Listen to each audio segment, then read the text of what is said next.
नमस्कार। आज हम बात करने वाले हैं भारत के सबसे बड़े परिवार की कहानी की। एक ऐसी कहानी जो हर 10 साल में लिखी जाती है। जी हाँ, हम बात कर रहे हैं जनगणना की।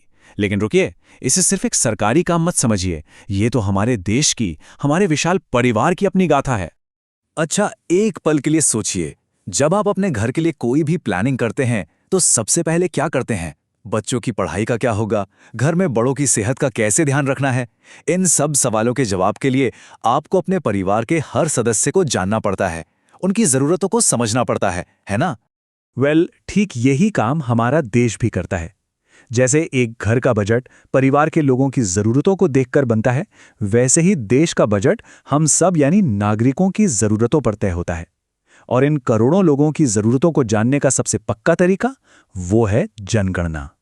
यही वो नींव है जिस पर हमारे देश के स्कूल, अस्पताल और सड़कों का भविष्य टिका होता है। और पता है, ये कोई नई बात नहीं है। भारत में गिनती की ये जो परंपरा है, ये बहुत पुरानी है। एक ऐसा सफर जो 150 साल से भी लंबा है।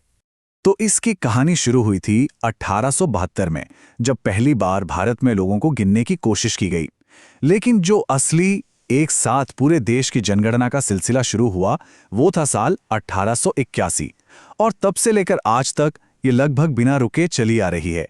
और अब जो 2027 में जनगणना होगी, वो आजाद भारत की 8वीं जनगणना होगी। तो सवाल ये उठता है कि आखिर ये इतनी जरूरी है क्यों?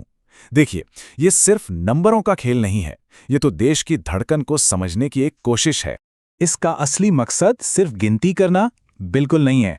इसका मकसद है ये समझना कि हमारे देश के लोग कैसे रह रहे हैं, उनकी असल ज़रूरतें क्या हैं, ताकि विकास की रोशनी देश के हर एक गांव, हर एक घर तक पहुंच सके। और इससे जो जानकारी इकट्ठा होती है ना, वो सच में बहुत कुछ बताती है। सिर्फ ये नहीं कि कितने लोग हैं, बल्कि लोग क्या काम करते हैं, कितने पढ़े लिखे हैं, उनके घर कैसे हैं, वो कौन सी भाषा बोलते हैं। एक तरह से ये पूरे देश की एक सामाजिक और आर्थिक तस्वीर खींचने जैसा है। तो सबसे जरूरी बात, इस सारी जानकारी का होता क्या है? इसी के आधार पर सरकारें ये तय करती हैं कि भाई कहाँ पर एक नए स्कूल की जरूरत है या कहाँ एक अस्पताल बनना चाहिए। इसी डेटा से तो पता चलता है कि किस इलाके में लड़कियों की पढ़ाई पर ज्यादा ध्यान देना है। और फिर बनती हैं बेटी बचाओ बेटी पढ़ाओ जैसी योजनाएं। यहां तक कि चुनाव क्षेत्रों की सीमाएं और किसी आपदा के समय की तैयारी, सब कुछ इसी पर निर्भर करता है।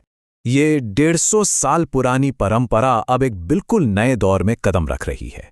मतलब 2027 की जो जनगणना होगी, वो पूरी तरह से डिजिटल होने वाली है। और ये सब होगा एक खास मोबाइल एप्लीकेशन के जरिए। इसका नाम है सेंसस 27 HLO। ये ऐप जानकारी इकट्ठा करने के काम को पहले से कहीं ज्यादा तेज और सबसे जरूरी सटीक बना देगा। मतलब अब कागज और कलम की जगह स्मार्टफोन लेंगे। और सबसे अच्छी बात पता है क्या है? इसके लिए किसी बहुत खास या महंगे फोन की जरूरत नहीं पड़ेगी। ये ऐप लगभग किसी भी सामान्य से स्मार्टफोन पर आराम से काम करेगा। टेक्नोलॉजी को इतना आसान बनाया जा रहा है कि हर कोई इसका इस्तेमाल कर सके। तो चलिए अब इन सारी बातों को एक साथ जोड़कर देखते हैं।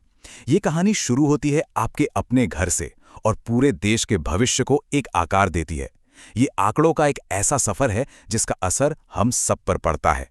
एक बात है जो इस पूरे काम के महत्व को बहुत ही खूबसूरती से बताती है कि जनगणना के आंकड़े ही देश और जनता के कल्याण के लिए सबसे कीमती जानकारी देते हैं। सब कुछ इसी एक लाइन में छिपा है। याद है, हमने शुरू में घर के बजट की बात की थी? बस वैसे ही समझिए। आपकी दी हुई हर एक छोटी बड़ी जानकारी देश के बेहतर भविष्य की उस विशाल इमारत में लगी एक ईंट की तरह है।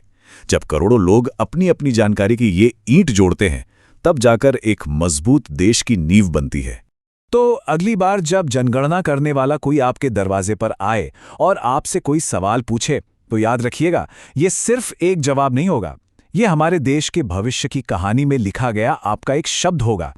तो बताइए, अपनी कहानी का ये हिस्सा बनने के लिए क्या आप तैयार हैं?